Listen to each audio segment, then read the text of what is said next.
reports St. Lucie, Francisco Lindor totally appreciates the fact he's no longer the new kid. Some 2.5 weeks into a truncated spring training, his second camp with the Mets, the star shortstop knows most of the nooks and crannies of the team's spacious workout facility and doesn't have to ask directions. He also knows, beyond names and faces, most of the personnel that pass through the clubhouse. I know everybody except the coaching staff, but I am familiar with everything around here, Lindor said. It's hard to get to know everybody.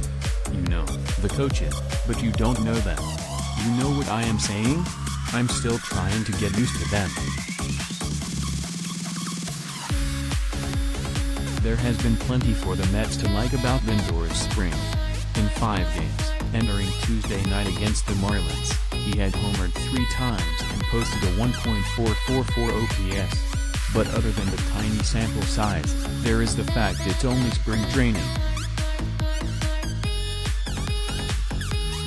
Lindor understands this better than most. Last year he enjoyed a strong Grapefruit League season, only to start horrifically in a regular season that didn't get on track for him until it was too late. I am trying to build from what I did last year, late in the year, said Lindor, who smashed 9 homers in September. The last however many games I played after I came back from the injured list. Returning Mets players have spoken about the chip on their shoulders after last season's 77-85 disappointment that led to an overhaul. Lindor, who signed a 10-year extension worth $341 million that begins on opening day, might be hauling the largest chip.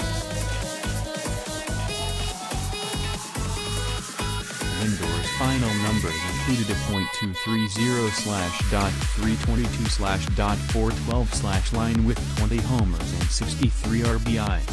Defensively, he remained an elite shortstop. We have a love and respect for him because we know what type of player he is and what he can do for this organization, Dominic Smith said. He didn't hit what everybody would like him to, but he still improved this organization in so many different areas, even offensively, but especially defensively. But he was definitely a very impactful player and a real good player for us. Lindor said he has taken a fast liking to hitting coach Eric Chavez, who replaced Hugh Waddlebaum after last season. The Mets began last season with Chili Davis in the position, but with the offense struggling fired him in May. Chavez is very laid back and he has a plan and an approach in being a former player that has been very successful, Lindor said. Like the other day I was practicing approach with people on base. It's good to have some input from people I grew up watching. In Oakland he was a Gold Glove, Silver Slugger. I remember he was in video games. Ask Lindor with prospects, many of whom have since been reassigned to minor league camp, impress him, and names such as Francisco Alvarez, Mark Vientos, Brett Beatty and Jake Mangum are mentioned. Beatty's professionalism has been outstanding, Lindor said. Jake Mangum has been very spot-on, detail-oriented guy. Very professional. Lindor said he keeps in regular contact with Steve Cohen and speaks with the Mets owner at least once a week. Good guy, Lindor said. I am glad I am working for him. A few lockers to Lindor's left sits Robinson Cano, with whom the shortstop became acquainted last season during phone conversations.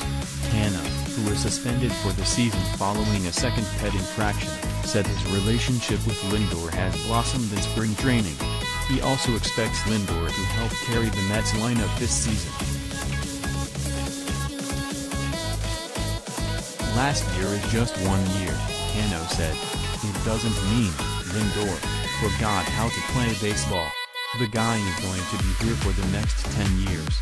You just have to give him a chance and give him time to really show the player that he is.